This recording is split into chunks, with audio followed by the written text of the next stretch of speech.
하나님께서는 오늘도 우리와 함께 하시며 또 말씀을 통해서 우리에게 깨달음의 은혜를 허락하시고 또한 그 깨달음 가운데 하나님께서 허락하여 주시는 새 힘을 얻는 귀하고 복된 시간이 되기를 주님의 이름으로 축복합니다. 성도 여러분, 저는 아직 젊습니다. 50대인데요. 우리 어르신들의 말씀을 듣다 보면은 연세가 들어감에 따라 인생의 속도가 빨라진다라고 말씀하셨어요. 그러면서 하시는 말씀들이 20대는 겨우 20km 정도로 달리지만 50대는 50km 그리고 80이 되면 80km도 달린다, 이런 말씀을 하시더라고요. 그러면서 저희 교회 성도님들 같은 경우도요, 우리 어르신들이 많으신데 저한테 하시는 말씀, 목사님 잠깐이에요. 금방 가는 것 같아요. 일주일이 금방 가고요, 한 달이 금방 가고요, 속구 영신님이 될 것 같은데 한 해가 금방 가고 있어요. 이런 표현을 쓰시더라고요. 성도 여러분, 자, 우리 인생을 다시 한번 돌아보면서 그렇다면 왜 그 어르신들이 인생은 나이처럼 나이의 왜 80년 80km로 달린다라고 말씀하실까? 제가 한번 고민해 봤어요. 그러면서 왜 그럴까? 나름대로 책을 좀 찾아보았습니다. 이러한 이야기들을 하더라고요. 어떤가 하면은 어린 시절, 어린 아이일 때는요, 잘 그때의 추억들을 기억한다고 합니다.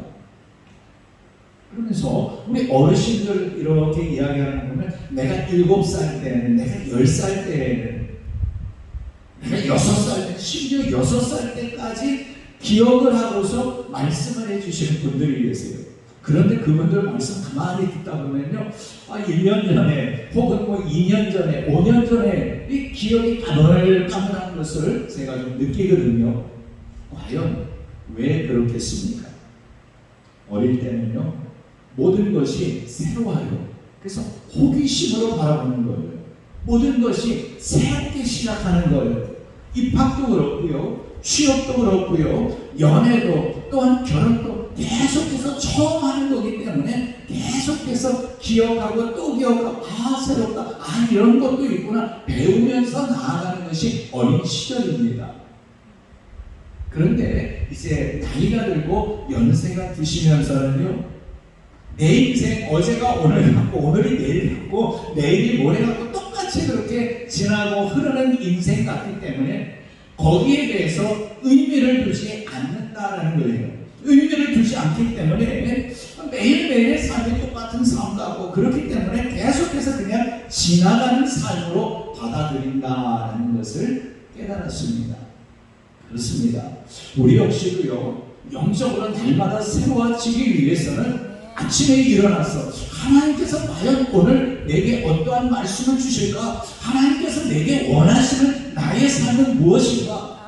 그저 아침에 일어나서 무엇을 먹을까? 무엇을 입을까? 오늘 누구를 만날까? 어떻게 놀까? 이것을 생각하는 것이 아니라 하나님 앞에서 주여 기도하면서 하나님 원하시는 바가 무엇입니까? 이것이 바로 어린 아이와 같은 믿음이고 하나님을 바라보는 믿음인 줄로 믿습니다. 오늘 본문의 제자들은요, 예수님께서 어린 아이들을 데려오는 그 부모들을 보셨어요. 그런데 중요한 것은요, 그 부모들이 자신의 아이들을 이끌고 예수님께 가니까는 병도 고쳐주고, 예수님께 가니까는 기도도 해주고, 예수님께 가니까는 예수 그리스도께서 좋은 말씀도 해주시고 하니까 그 아이들을 데리고 오는데 이건 제자들이 막는 거예요. 안 된다라는 거예요. 이런 어른들이 와서 은혜 받을 자리지 아이들은 안 된다고 막는 것을 예수님께서 보신 거예요. 제자들은 아이들을 데려오는 어머니, 부모들을 책망하고 있는데 예수님께서는 도리어 제자들을 꾸짖고 계십니다. 오늘 보면 14절 말씀에 보면 예수께서 보시고 노하시어 이르시되 어린아이들이 내게 오는 것을 용납하고 금하지 말라. 하나님의 나라가 이런 자의 것이니라 라고 말씀하고 있습니다. 어린아이들을 용납하라, 금하지 말라라고 말씀하고 있어요. 하지만 성도 여러분, 우리가 이 말씀만 딱 띄워놓고 보면은 예수님께서 어린아이들을 사랑하니까, 이런 오늘 본문 같은 경우는 이제 어린이 주일이나 이런 데 많이 사용하는 본문인데요. 예수님께서 어린아이를 사랑하시니까 그렇게 사랑해야 되고, 어린아이와 같이 주를 섬기고, 어린아이와 같이 이러한 표현으로 그저 은혜 받을 수 있는데요. 성경에 좀 흐름을 본다면 지금 예수님께서 어린아이를 내게 오는 것을 용납하고 금하지 말라 말씀하실 때가 사실 아닙니다. 왜냐하면 8장, 마가복음 8장 말씀과 9장 말씀을 묵상하다 보면 지금 예수님의 이 말씀이 그 분위기와는 걸맞지 아니하는 말씀이라는 것이 느껴져요. 왜냐하면 8장에서 베드로의 고백 이후 예수님께서는요, 십자가와 부활에 대해서 말씀하셨어요. 내가 곧 죽을 것이다, 이건 말씀하신 거거든요. 그리고 9장에서 또다시 인자가 사람들의 손에 넘겨져 죽임을 당하고 죽은 지 3일 만에 살아나리라, 내가 죽을 것이다, 그리고 살아날 것이다, 이건 말씀하실 때예요. 성도 여러분, 예수님께도요 인성이 있고 신성이 있으셨어요.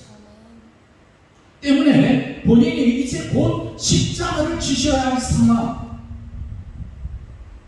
그 상황을 생각할 때 마음이 힘들지 않으셨겠습니까?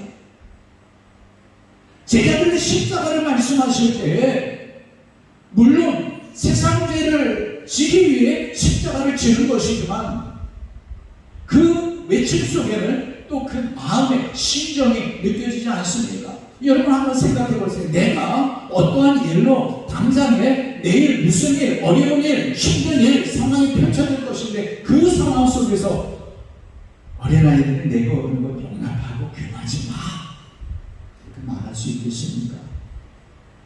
예수 그리스도께서는요, 바로 이 9장 37절에서 누구든지 내 이름으로 이런 어린아이 하나를 영접하면 곧 나를 영접하며, 누구든지 나를 영접하면 나를 영접함이 아니요, 나를 영접하는 것은 나를 영접함이 아니요 나를 보내신 이를 영접함이니라, 이렇게 말씀하고 있습니다. 어린아이를 영접하는 것이 나를 영접하는 것이고, 나를 영접하는 것이 하나님을 영접하는 것이다 라고 말씀하고 있어요. 이 흐름상으로 보면 십자가와 어린아이를 연결시키고 있다는 거예요. 다시 말해서 구원과 어린아이를 연결시키시면서 예수님께서 하나님의 나라는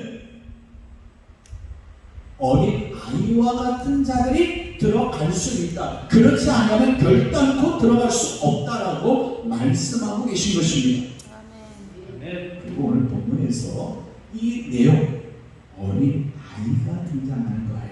그래서 그렇기 때문에 이 본문만 딱 띄워놓고 어린아이를 볼 것이 아니라 예수님께서 어떤 관점을 가지시고 어린아이를 안아주시고 영접하라 하셨는지, 금하지 말라고 하셨는지, 또 어린아이를 안으시고 안수하시고 축복하신 의미까지 우리가 생각한다면, 우리가 이렇게 성례를 하면서 하나님 앞에 기도하며 나아갈 때에 어떠한 자세로, 어떠한 믿음으로 나아가야 하는지 그림이 그려집니다. 그래서 오늘 말씀을 나눌 때에 이번 성회를 통하여 내가 하나님 앞에서 어떠한 자세로 나아가야 할까, 어떠한 믿음의 자세로 나아가야 할까, 다시 한번 심령 가운데 고민하고 기도하고, 또 그 기도한 가운데 하나님께서 깨닫게 하여 주실 때 그 깨달음으로 나아갈 수 있는 저와 여러분이 되기를 소망합니다.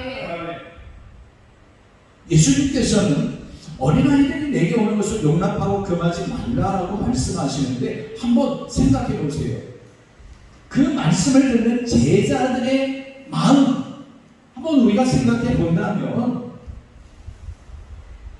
하나님의 나라를 어떻게 어린아이가 그 하나님의 나라를 들어갈 수 있다, 어찌 하나님의 나라가 어린아이를 통하여 그 그림이 그려질 수 있을까? 제자들의 생각과 예수님의 생각과는 좀 구분이 되어질 것 같지 않습니까? 하나님의 생각과 또한 교회 공동체를 향한 어른들의, 자녀들의 생각과 좀 구분되는 것을 여기서 우리가 좀 발견했으면 좋겠습니다.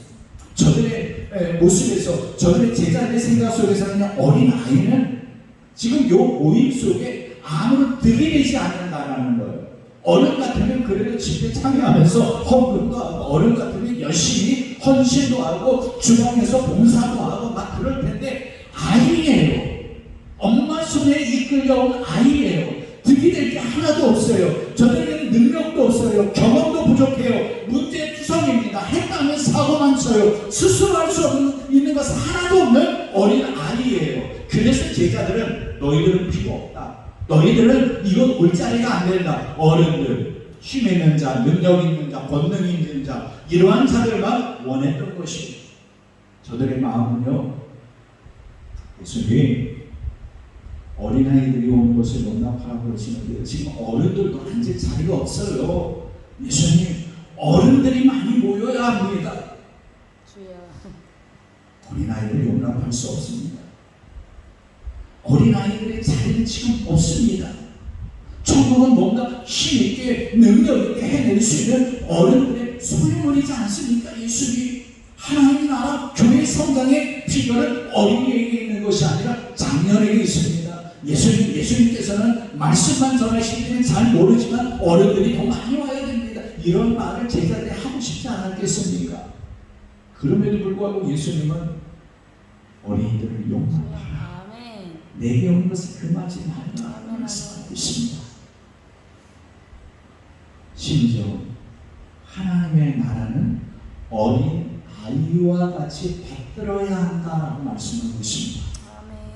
예수님께서는 자신을 따르는 수많은 무리가 어린 아이가 아니라 어린 아이와 같은 마음으로 따르기를 원하셨던 것입니다. 세상에 가치를 두는 것이 아니라 하나님 아버지만 바라보는 어린이들은요, 자신이 돈이 뭐가 다 없어도요, 누구만 있으면 돼요? 부모님만 있으면 그들은 방긋 웃습니다. 걱정하지 않아요. 왜요? 부모님이 계시기 때문에. 바로 어린아이와 같은 믿음은요, 내게 힘이 없고 물질이 없고 내게 어떤 권능도 없고 내게 상황과 형편이 어렵고 눈물을 흘릴 수밖에 없는 상황이 되어 있다 할지라도 여호와 하나님만 바라보면 모든 것이 해결되어진다는 믿음을 가진 어린 아이와 같은 마음을 가지라, 이것을 지금 말씀하고 계신 것입니다. 우리가 주님을 따르려면 사실 세상을 포기해야 돼요. 제가 목양사에서 이렇게 하다 보면은요, 이런 분들도 계세요. 목사님. 우리가 신앙생활 하고요, 또 하나님의 그 복도 받고 은혜를 받고 하나님과 동행하고 또한 하나님의 그 오른팔로 붙잡히면 당하는 것, 그것 당연해요. 좋아요. 그런데요, 이것과 세상의 좋은 것, 누릴 수 있는 것 다 누리면서 같이 누리면 더 좋지 않아요. 그래서 이렇게 말씀하시는 분들이 계세요. 하지만 그렇지 않습니다. 우리가 이것을 영적인 원리로 한번 생각해 보세요. 자, 저쪽이 동쪽이고 이쪽이 서쪽이라고 생각해 보세요. 자, 동쪽을 향하여 가기 위해서는 서쪽을 어떻게 해야 됩니까? 등져야 해요. 동쪽과 서쪽을 한 번에 잡으려면 손이 찢어질 수밖에 없어요. 좌우 돌리면서 어느 쪽으로도 갈 수 없어요. 우리가 주님을 바라본다면 세상을 등지고 여호와 하나님만 바라보고 믿음으로 전진해야 할 줄로 믿습니다. 성도 여러분, 천국은요, 율법을 지킴으로 가는 것이 아니라 예수님을 따름으로 말미암아 그 믿음으로 영생을 얻게 되는 줄로 믿습니다. 예수 그리스도만이 길이요 진리요 생명입니다. 예수 그리스도로 말미암지 않고는 여호와 하나님께 나아갈 수 없습니다. 히브리서 10장 19절 20절 말씀에 보면 우리가 예수의 피를 힘입어 성소에 들어갈 담력을 얻었나니 그 길은 새로운 살 길이요 휘장은 곧 그의 육체입니다. 새로운 살 길이 예수 그리스도로 인하여 저와 여러분에게 열렸습니다. 그 길을 바라보는 거예요. 그 길을 바라보는 것이 바로 어린 아이와 같은 마음으로 믿음으로 기도하며 나아가는 것입니다. 물론 제자들의 경우를 한번 생각해 본다면 저들이 예수 그리스도를 따르는 자들 맞습니다. 그리고 예수 그리스도께서 사람 낳는 업으로 부르셨을 때 아멘 내가 그렇게 하겠습니다 하고 그물을 버려두고 가족을 버려두고 예수 그리스도를 따랐던 제자들 맞습니다. 예수 그리스도를 따랐던 것은 맞는데 과연 그렇다면 예수 그리스도를 따르는 과정 속에서 저들의 모습은 어떠하였느냐라는 것을 생각해봐요. 분명 따르는 것은 맞습니다.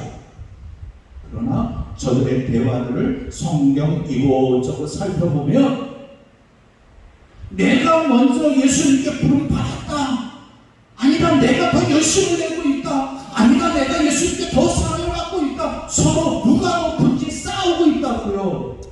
분명 부름을 받았고 예수님을 따르는 것은 같은데 2년 3년 따르고 있는데 예수 그리스도께서 십자가를 지시기 위해서 그 십자가를 향하여 나아가고 계시고 십자가를 말씀하셨는데 저는 거기에는 관심이 없어요.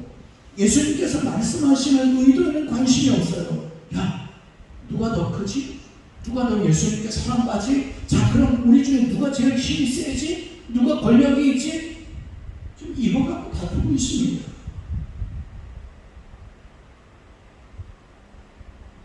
나를 위해 십자가에 진 예수 그리스도를 위해 신앙생활을 하고 그분을 따라야 하는데 자신의 성공을 위해 미래를 위해 교회의 유익에는 전혀 관심이 없고 자신의 유익을 위하여서 예수님을 따른다는 자들이 이 땅에 얼마나 많습니까? 여러분 얘기하는 거 아니에요. 여러분 이 자리에 계신 것 이것만을 보아도 정말로 주님만을 바라보고 주님만을 따르시는 귀한 분들인 줄로 믿습니다. 성도 여러분, 우리가 잘 아는 막달라 마리아, 예수 그리스도께서 죽으시고 무덤에 누워 계실 때에 그 막달라 마리아가 예수 그리스도의 무덤을 향하였다라는 거 성경에 기록되어 있잖아요. 한번 생각해 보세요. 정말 어른 같으면 어른의 생각은 뭐예요? 내가 이 사람에게 무엇을 행하였는데 그 사람을 통해서 내가 무엇을 취할 수 있어야지 그곳을 향하여 나아가는 것이 어른의 모습이지 않습니까? 막달라 마리아는요, 죽은 예수 그리스도의 시체를 향하여 나아. 시체가 뭐 해줄 수 있습니까? 하지만 그곳을 향하여 나아갔어요. 어린아이와 같은 마음으로 예수님께서 생겨나셨던 말씀들을 기억하며 그곳을 향하였어요. 무엇을 바라고 향한 것이 아니라 그저 말씀을 쫓아 그분을 향하여 갔더니 부활하신 예수 그리스도를 첫 번 만나는 귀한 은혜를 입은 줄로 믿습니다. 예수 그리스도는요, 이렇게 어린아이를 용납하시고 어린아이를 안아주시고 어린아이를 축복하시고 어린아이와 같이 여러분이 기도하실 때 그 기도에 응답하시는 하나님이신 줄로 믿습니다. 때문에 믿음은 어린아이와 같이 하나님 나라를 받들어야 합니다. 믿음은 하나님 나라를 받들고 교회를 받들고 기도원을 받들고 공동체를 이 어린아이와 같이 받들어야 할 줄로 믿습니다. 어린아이처럼 하나님을 받든다라는 것은요, 우리가 기도하러 모였잖아요. 이 기도와 연결시킨다면 어린아이처럼 기도하는 거예요. 전적으로 하나님만을 의지하고 기도하는 것이 어린아이와도 같은 마음으로 하는 기도이지 않겠습니까?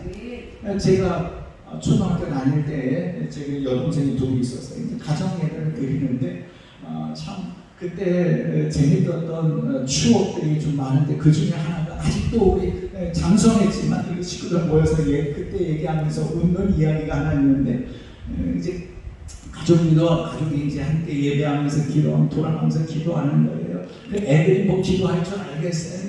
이렇게 저렇게 이제 본인이 원하는 걸 기도하는데 우리 막내 여동생이 기도하는 내용 중에 하나가 뭔가 하면요, 하나님 아시지? 그 이야기가 기도가 툭 터지는 순간 우리가 다 웃었는데, 그런데 제가 목회하다 보니까 그거보다도 더 기가 막힌 기도는 하나님 아시지요. 내가 생각하고 내가 계산하고 내가 판단해가지고 이거 해주세요 저거 해주세요. 물론 우리가 구체적으로 기도할 수도 있지만 있지만 하나님 아시지 않습니까? 하나님의 사랑하시지 않습니까? 내 어려워하시지 않습니까? 내 아픔하시지 않습니까? 하나님 도와주시옵소서.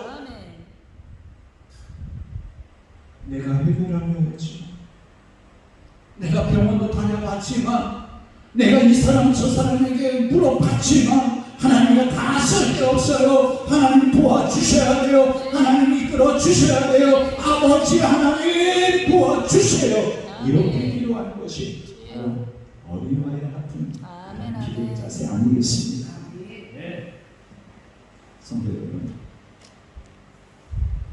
제가 조그만 간증 하나 말씀드리려 합니다. 한 달 전에 있었던 일인데요.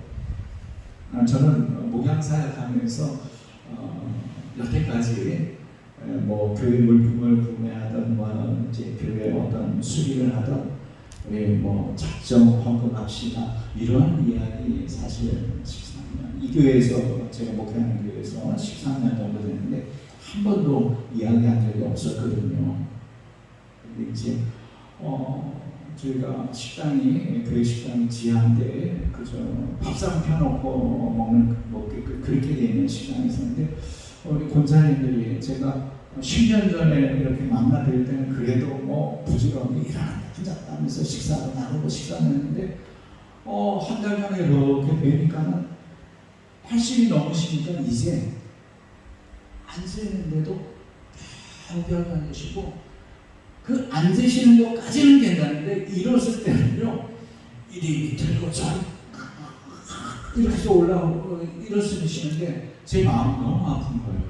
그래서 그 자리에서 저도 모르게 어르신들을 위해서 이제 식탁, 의지 않는 식탁을 준비해 드려야 될 것 같습니다 라고 이야기를 했어요. 사겠다고 이야기한 것도 아니고 앞으로 이렇게 준비해야 되겠다라고 이야기를 했어요. 저는 그렇게만 이야기하고 그 다음 월요일부터 기도하는 하나님,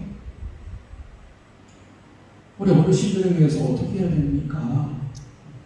뭐 교육빚도 있는데 그 식탁 사기도 힘들고 또 식탁 제가 그래서 주일날 저녁에 인터넷 알아봤어요. 그러니까 싼 거는 또 싸고 비싼 거는 뭐 한 세트에 100만 원 넘는 것도 있고 뭐 가격이 이렇더라고. 하나님, 만약에 우리가 작정을 한다면 얼마나 작정해야 될지도 모르겠고요. 하나님, 이거 어떻게 해야 됩니까? 하나님, 어르신들을 위해서 준비는 해야 되는데 도대체 답이 안 나옵니다. 제가 13년 이곳에서 목회했는데 성도들에게 부담 주지 아니하라고 작정합시다 뭐 이런 거 한 번도 하지 않았는데 요번이 기회입니까? 요번부터 해야 됩니까? 막 이런 기도도 나오고요. 제가 월요일부터 답답하기도 하고 하나님 어떻게 해야 됩니까? 막 기도했어요. 월요일 새벽기도 하고요. 화요일, 수요일, 이제 수요일 저녁이 됐어요. 그런데 권사님 한 분이 조금 일찍 오셔가지고 목사님 그러시더라고요. 예, 봉투 하나를 주시는 거예요. 봉투 하나를 주시는데 30만 원 들어있는 봉투를 주시면서 목사님 식탁 이렇게 말씀하셨는데 언제 구입할지는 모르겠지만 제가 한 세트 정도 한 30만 원 정도 하지 않을까 해서 이렇게 가져왔어요. 할렐루야. 기도했는데 하나님의 음성은 아니지만 권사님을 통해서 이미 답을 다 얻었어요. 자, 식탁을 우리가 작정하게 되면 얼마? 30만 원. 한 세트에 30만 원씩 이렇게 하면 되겠다는 답을 주셨고 또 제가 그거 좀 마음이 좀 연약한 사람이 되다 보니까 담대하지 못하다 보니까 성도들에게 이렇게 이야기하기도 좀 힘들었었는데 딱 30만 원 헌금이 들어오니까는 담대함이 생겼어요. 그래서 다음 주일날 자 성도님들 지난 수요일날 A라는 군사님이 이렇게 해서 식탁 제가 뭐 작정하십시오 얘기도 안 했는데 30만 원 헌금이 들어왔습니다. 이거 어떻게 해야 되겠습니까? 우리 식탁이 이제 우리 주방해가지고 식탁이 몇 개가 필요한데 우리 원하시는 분 작정을 해주시고 또 형편이 좀 어려우면 30만 원 기준이니까 3분의 1, 10만 원씩이라도 하시면 우리 교회 어르신들 의자에 잘 앉으셔서 식사할 수 있겠습니다. 광고했어요. 앞에 있는 고생 저요? 내외시간을 예, 광고하는데 제가 하겠습니다. 그래서 한 세트 되고 또 나가서 이제 예배 끝나고 나가잖아요. 나가시면서 인사하는데 어머나 하나님 나오면서 저희 딸내미하고 방금 상의했는데 하기로 했어요. 필요한 숫자가 다 장만된 줄로 믿습니다.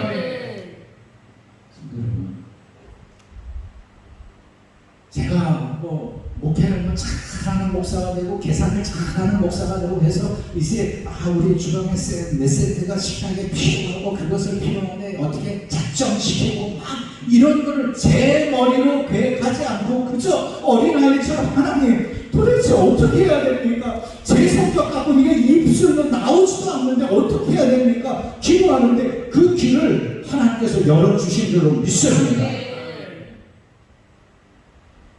사실요, 제자들도요, 예수님께서 어린아이를 안고 어린아이와 같이 나를 영접하고 하나님 나라를 영접하라 라는 말씀을 하실 때 처음엔 사실 이해가 되지 않았어요. 거듭 오늘 10장에서 다시 한번 영접하라, 금하지 말라 라고 말씀하실 때 심지어는 그 아이를 안고 안수하시며 축복하실 때 아하 저거구나.